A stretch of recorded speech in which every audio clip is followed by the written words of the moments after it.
જેતપુરના ઉદ્યોગનું દૂષિત પાણી દરિયામાં છોડવાના પ્રોજેક્ટનો હવે ધોરાજીના ખેડૂતો પણ વિરોધ કરી રહ્યા છે. જેતપુર ઉદ્યોગનું દૂષિત પાણી પાઇપલાઇનથી દરિયામાં છોડવાના પ્રોજેક્ટને લઈને ધોરાજી તાલુકાના તોરણિયા ગામમાં કામગીરી ચાલી રહી છે. આ પાઇપલાઇનનો ખેડૂતોએ ઉગ્ર વિરોધ કર્યો છે. ખેડૂતોએ આક્ષેપ કર્યો છે કે પાઇપલાઇનની મંજૂરી ન હોવા છતાં કામગીરી કરવામાં આવી રહી છે. દૂષિત પાણીની પાઇપલાઇનના લીધે આસપાસના ખેતરોમાં નુકસાન થશે તેવી ખેડૂતોમાં ચિંતા વ્યાપી ગઈ છે.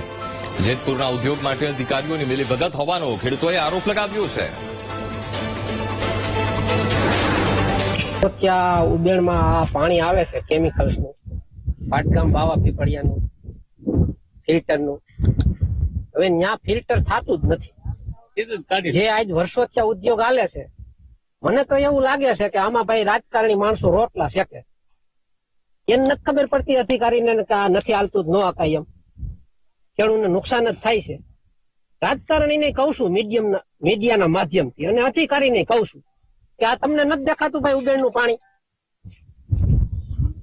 વિરોધ કરવામાં આવે અમારી તો આમ અંદરથી આતેડી બહુ ઓલી થાય છે ભાઈ, દુભાઈ છે. આ દેખે છે ખેડૂત, રાજકારણી માણસો, મોટા અધિકારીઓ જે આ પ્રદૂષણના હોય એને નથી દેખાતું આ પાણી. 20 વર્ષથી આ ઉબેણ નદીને કાંઠે મારું ખેતર આવે છે. આ ખેતરમાં 20 વર્ષથી કેમિકલ યુક્ત પાણી આવે છે. આ પાણીની રજૂઆતો અમે ઉપર સુધી ઘણી કરવામાં આવી, ધારાસભ્ય, સંસદ સભ્ય તથા અધિકારીઓને. આજ સુધી અમને કોઈ લોકોએ જવાબ આપ્યો નથી. અને બંધ થઈ જાય એમ કરે છે. અમારા ભૂસ્તર હાઉસ ચંદાઈ ગયા છે. અમે આ મજબૂરીને કારણે આ કેમિકલનું પાણી કેરાળા ડેમમાંથી લઈને અમે અમારું પિત્ત કરી છીએ. આ પિત્તને કારણે અમારી જમીન હાવ એટલે હાવ બંજર બની ગઈ છે. આજ સુધી કોઈ અધિકારી કે એસોસિએશન વાળા એમ કે છે કે અમારું પાણી તો સારું છે. એટલે ભાઈ સારું હોય તો તમે તમારે ન્યાય રાખી દો ને. આ નદીમાં હું કામે છોડો છો?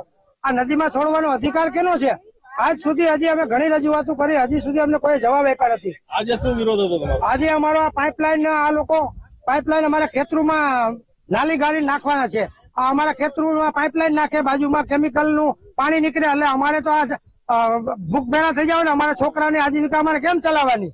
આજ સુધી અમે આ ઘણી રજૂઆત કરી. અમે 15 વર્ષ થયા, અમે 20 વર્ષ થયા, અમારું ખેતીનું ધિરાણ નથી ભરી શક્યા. અમારી પાસે 10-10 લાખના ખેતીના ધિરાણ છે. અમે એના 40-40 હજાર વર્ષે વ્યાજ ભરી છીએ. અમારે વ્યાજના પૈસા ખેતીની અંદર નથી થતા, તો અમારે અમારો નિભાવો કઈ રીતે કરવો? તો આજ મુદ્દે આપણી સાથે એ તોરણિયા ગામના સરપંચ છે અંકિતભાઈ ટીલાળા, એ આપણી સાથે ફોનલાઈન પર જોડાઈ ગયા છે. અંકિતભાઈ, પાઇપલાઇન નખાઈ રહી છે, ખેડૂતો વિરોધ કરી રહ્યા છે. એક સિમ્પલ સવાલ એ પૂછવો છે કે શું એ ટ્રીટમેન્ટ કરીને પાણી છોડવામાં આવે છે, ત્યારબાદ પાઇપલાઇનથી એ દરિયામાં છોડાય છે, કે ટ્રીટમેન્ટ નથી થતી? અંકિતભાઈ, હવે આ તો મારો વિષય નથી, કેમ કે મને આઈડિયા નથી. પણ જે પાઇપલાઇન નખાઈ છે એ પાઇપલાઇન નાખવા માટે ખેડૂતોને નોટિસ આપવામાં આવી, ત્યારબાદ ખેડૂતોએ વાંધા અરજી કરી છે. તો વાંધા અરજીને કોઈએ ધ્યાને લેવામાં કે સાંભળવાની તસ્તી લીધી નથી, અને દાદાગીરીથી ખેડૂતોના ખેતરમાં પાઇપલાઇન નખાય છે. આ કેટલું વ્યાજબી? મનસુખભાઈ માંડવિયા સુધી રજૂઆતો મનસુખભાઈ માંડવિયા સુધી આ વાતની રજૂઆત કરવા છતાંય આજ દિન સુધી ખેડૂતને કોઈ સાંભળ્યા નથી. ખેડૂતોને વળતર અંગેની કોઈએ બાંહેધરી આપી નથી. અને ખેડૂતોના ખેતરમાં અત્યારે બાજરાના મોલ ઉભા છે, એ બાજરાનો મોલ કાઢી નાખવાની સૂચનાઓ આપે છે. કોઈ પણ ડોક્યુમેન્ટ કે કોઈ બાંહેધરી કે કોઈ લેખિતમાં કોઈ ઠોસ પેલું જવાબદાર અધિકારીઓ કે કોઈ વ્યક્તિ સિવાયની કોઈ પણ વ્યક્તિ આવીને આવી દાદાગીરી કરે છે. તો આ કેટલું વ્યાજબી? અંકિતભાઈ, કેટલા ખેડૂતોને અસર પડી રહી છે તોરણિયામાં? લગભગ 20 ખેડૂતો છે. અને બધા ખેડૂતોની એક જ રજૂઆત છે કે જો કોઈ ગવર્મેન્ટનો પ્રોજેક્ટ હોય તો કોઈ વાંધો નથી, પણ એમાં નીતિ નિયમો, બાંહેધરી, વળતર, આ બધી જોગવાઈ તો હોય કે ના હોય?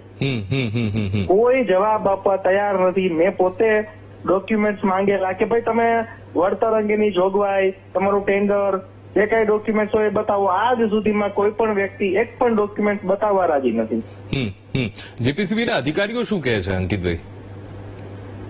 અધિકારીઓ એવું કહે છે, પેલા તો પંચાયતે આવેલા, પંચાયત આવ્યા ત્યારે મેં એમની પાસે ડોક્યુમેન્ટ માંગ્યા, તો એક પણ એવો વેલિડ કોઈ સહી સિક્કાવાળો ડોક્યુમેન્ટ બતાવેલો નહીં.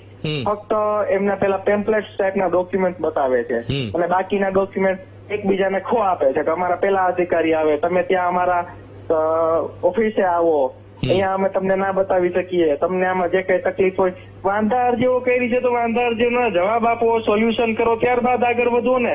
એમને મન થાય ત્યારે રાત્રે ત્યાં હિતાચીઓ મૂકીને કામ કરાવે છે, દાદાગીરી થયો તો દાદાગીરી ઉપર ઉતરી ગયા છે.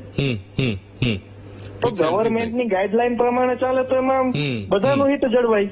ખૂબ સાચી વાત અંકિતભાઈ, આપ અમારી સાથે જોડાયા, વાતચીત કરી બદલ આપનો ખૂબ ખૂબ આભાર.